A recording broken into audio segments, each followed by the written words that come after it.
a better fit, better function, longer durability, and less pain. So this story also works in hip surgery, and the reason why hip surgery is an interesting problem is it really is at the edge of sort of value with regard to how much is this technique and technology, again, back to the previous talk, worth it to the healthcare system? Well, it turns out that cup orientation in abduction and anteversion is very important for the proper fit of a prosthesis. So there was actually a very large study done on how often do orthopedic surgeons hit the sweet spot of anteversion and abduction in drilling the acetabular cup and putting in the prosthesis. In other words, they all agree that there's a window there that you've got to hit to get the optimal result. How often do they hit it? Well, it turns out out of, I think, 1,800 surgeries, in this study, they hit it about 50% of the time. What's a little more alarming is that low-volume surgeons that don't do the procedure all that much, only hit the sweet spot 34% of the time. And if you're trying to do a minimally invasive procedure without a robot, you're hitting the sweet spot about 19% of the time. So, it is pretty powerful data if you believe that precision in implant placement is important, and it's important to get the right leg length and the right fit. Well, it's going to take a many-year study to quantify whether, in fact, the technology is valuable enough to buy a robot and use it. I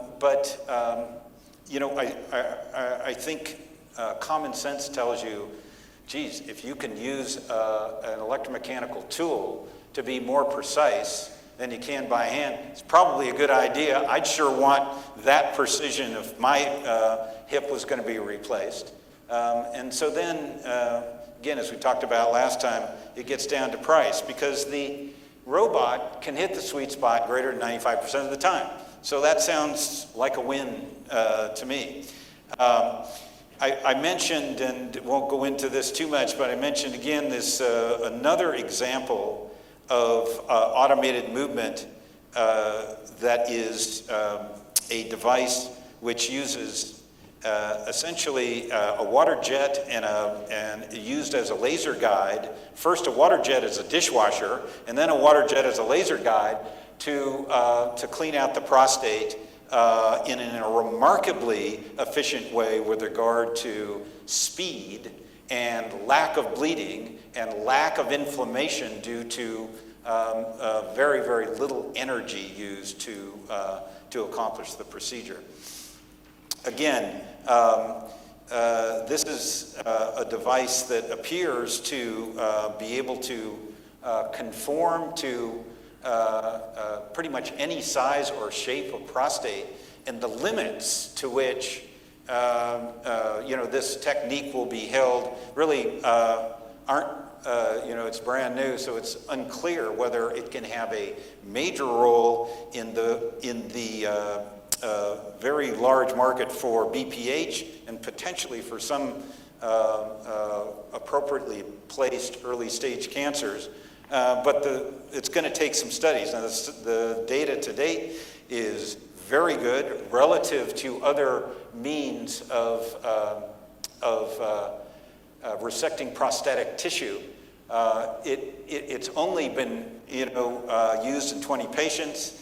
It's only been asked to resect between 20 and 30% of the prostate. But I think the sky's the limit, and certainly the sky is the limit on the number of people that might be a candidate for this procedure, because, again, it's sort of an inevitability if you happen to be male. So let me talk about another kind of robot. This is a bionic leg, and this is all about biomedical sensing. So this thing is a brace, essentially, but it's not an ordinary brace because there are sensors all over it, and it has the ability to understand when one has only limited use of a limb, understand what the limb is trying to do, so intention-based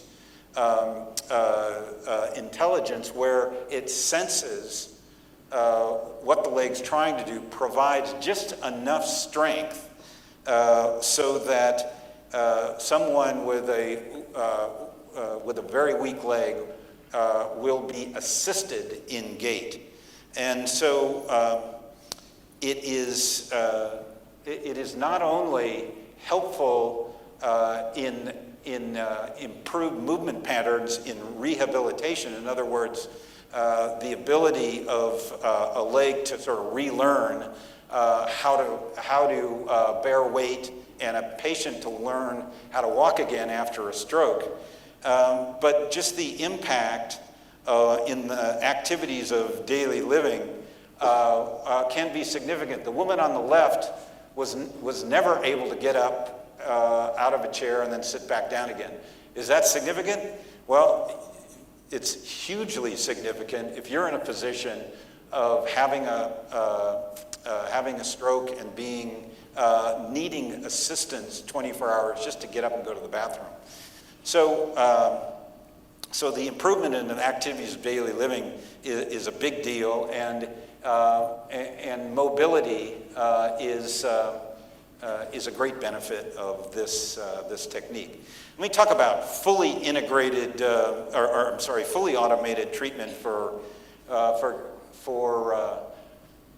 cancer. And you probably have heard, and probably your hospitals may have an Accuray device, which is essentially a linear accelerator on a robot. And the idea here is that the robot can move around and quickly and shoot from different angles in order to minimize the collateral damage of delivering a precise amount of radiation to a particular point. Is it a robot? Yeah, it is. But it is based on, the secret sauce here is not moving the robot around. It's, again, registering the image of what a preoperative scan says.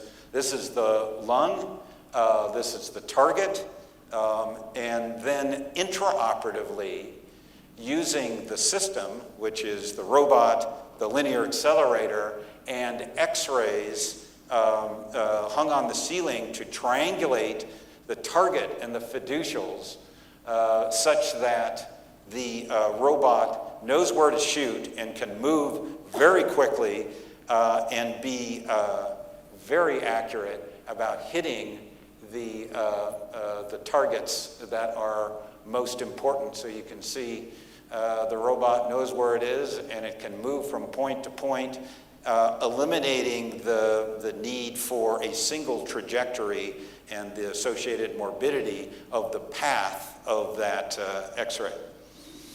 So here's a little bit different one, restoration robotics.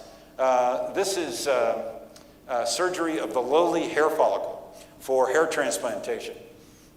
So this is actually another very successful procedure with regard to fully automating a surgical procedure that is really difficult to do by hand. And actually, one of the hospitals in Singapore just bought a restoration robotics robot, so anyone who's interested in hair transplantation, you're good to go.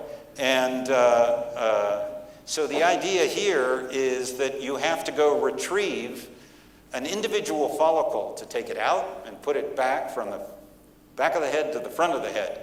And they're small, and you have to do it about 2,000 times. And so the alternative, the old way of doing it, was to take out a big chunk of scalp on the back of the head and then section the scalp into individual follicles. And it took a fleet of people, and I tried to do it. I couldn't do it. I'm trained in general surgery. I could not do this procedure. So So the alternative is to have a robot smart enough to look at the scalp, understand not only where the hairs are, but their position in three-dimensional space,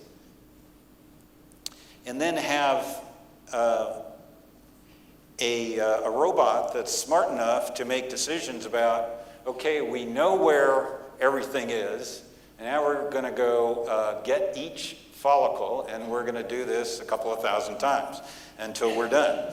And again, it is a story that is all about computer vision, being able to understand where the hair is relative to the scalp in a very tight space. So I liken this back to, when we did Da Vinci, people said, do you really need a robot to do that? In restoration robotics, I asked them, do you really want a human to try and do that? So, got a few more minutes. I want to tell you about what I'm working on currently, which is robotic microsurgery. And I was struck when I checked back into looking at ophthalmology that at least in retinal surgery, they use tiny little tools, and they're working in a tiny little space. But it's actually reminiscent of laparoscopy, where you're tethered, you have a minimally invasive approach. You don't make a big incision in the eye, you go through a puncture wound, but then you have to work from a fulcrum point, and you have no ability to really maneuver very well. And this is surgery in microns. So this is very different than laparoscopy, where you can get away with a lot of error. And again, I mentioned the femtosecond laser as the first entry into automated. They actually call this a robot because it automates the ability to do the first part of cataract surgery. And a cataract surgery is a procedure. It's not, you don't just shoot a laser and go home. You got to do the whole 5 steps of the procedure. And so we have been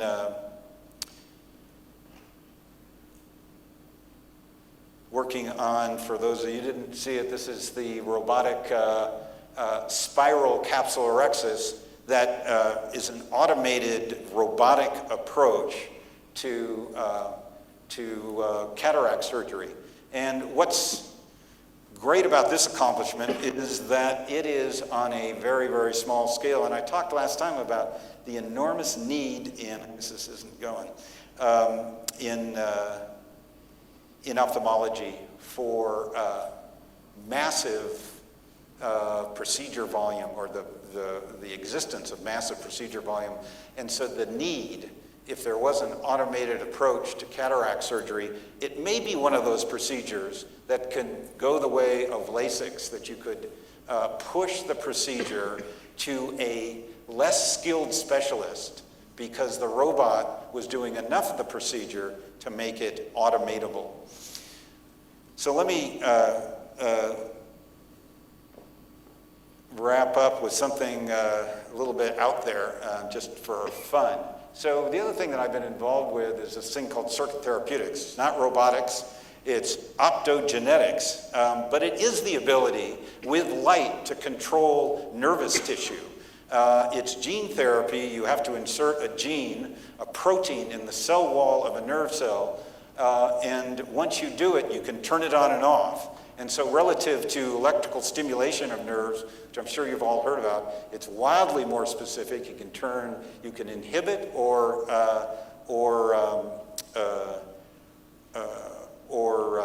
augment a nerve cell. And so this is a mouse not with a better idea. This is a mouse with a light fixed in his cranium to activate a certain portion of the brain. And it's an extraordinary technology in that it can, depending on where the protein is inserted in the nerve cell or what region of the brain or peripheral nervous system you can have on-off capability of nerve function. Now you can think about everywhere that could go. And it's not new. It's been around for 7 to 8 years. It may or may not see the light of day as a technique in anything but drug discovery, but it's fascinating how you can modify behavior in mice by turning on and off a light. This is a mouse that gets adventurous when the light is on, and cowers in the corner when the light is off. Well, is this robotics? Well, it's automated control of movement. So it's and is a fascinating demonstration of sort of a combination of medical device and biotechnology that we shall see whether it, so to speak, sees the light of day. So what is my prescription for robotic intervention? My objective in all of these is to increase precision and accuracy of movement, leading to better clinical outcomes. But I think more important is the opportunity to level the playing field, which is, level the playing field with regard to the amount of skill required to do a good intervention, decrease operator error, standardize procedures, increase efficiency, enable predictability through automation in part or in whole, and hopefully change what's possible in medical therapy in the future. So, I believe robots can play a central role in improving healthcare delivery to patients from both an economic and clinical perspective. And I think over time, clinicians will need to adjust their role in the delivery of medical therapy to allow for the advances in robotic technology. I think there's going to be a friendly marriage there, but it's going to take some time to understand the roles of each. And finally, I think we're just getting started with this technology. I think there's enormous opportunity for innovation in robotics. I would encourage the engineers in the room to get involved in some aspect of electromechanical control of tools, because I think the future is very bright. Thank you very much.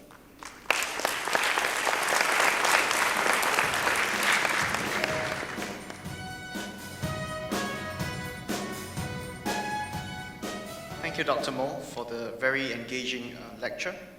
I would like to remind the audience that the Q&A session for this lecture will still be conducted via Pigeonhole Live. You may refer to your instruction leaflets for more information on that. But next up, our next speaker is Prof. Christopher Cheng, Senior Consultant, Department of Urology at Singapore General Hospital, as well as the Pro-Term CEO at Sengkang General Hospital. He will be speaking on robo-surgeon, curiosity to routine. Prof. Cheng, please.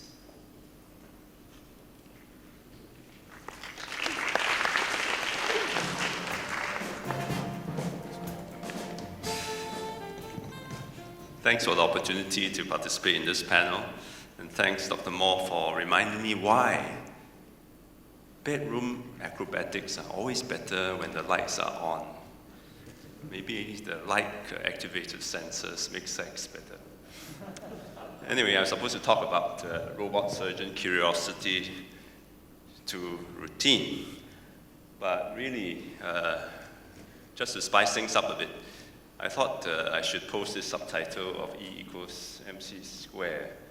And what is innovation and social conscience? I'm not talking about Fukushima or Hiroshima here, but in this day and age of rapidly aging population and rising healthcare costs, what is the place for robots?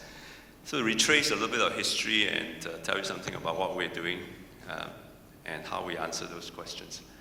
So our MIS journey started in the early 1990s, and we struggled with ability to adapt the MIS technique to increasing range of surgery, and train enough surgeons to be skillful in tying those stupid knots that always slip away. And so we have this homemade, I'm trying to speak to this mic. I think this mic's not on. So we have our homemade lab tent. You can see the little plastic tray. And we launched our own backyard training center in 1994. We've come a long way since then. But the first robot training center was actually in that back room. And then someone gave us eShop to try. This is a voice-activated camera holder. And my first assistant was by the name of Enoch. So being voice-activated, you tell the ESOP in, ESOP left. And then my assistant is Enoch. So I say Enoch out, Enoch right. So at the end of about 9 hours of operation, you can imagine Enoch in, ESOP out. And it got a little bit confusing. Needless to say, after not too long after that, both resigned. Then one company called Star Trek, I think, they went IPO. And before they did that, they brought in the first suits from computer motion. Essentially, it's an adaptation of 3 ESOP. I can't remember where Enoch is, but it's 3 ESOPs mounted on the table. 1 for camera holding, 2 for holding the instrument, and you have a console that controlled those. That was the suits. With this device, actually we did the first tele-surgery between the NUH and Hopkins. Nothing more than just a teleprompter and activated Bovie through 4 ISDN lines. But the first patient was my patient, and this was published in 2002. First tele-surgery with the SEUS 1. Then in 2002, we got lucky and was given a grant to buy the first surgical robot. We had a choice, computer motion was still around, to have either this cheaper version or the early Da Vinci standard. And to tell you the difference, this is a cheaper device, it's gear operated, and it is not a total immersion. You use 3D glasses to watch an interlaced 3D. Disadvantage is not so high definition, but the advantage is at least you know what the assistant is doing by the bedside. Whereas the total immersion, your first assistant may be chatting up the scrub nurse and doing all kinds of funny things and you wouldn't know. And this device was the SEUS 2. But we betted correctly and went for the intuitive device, as it showed.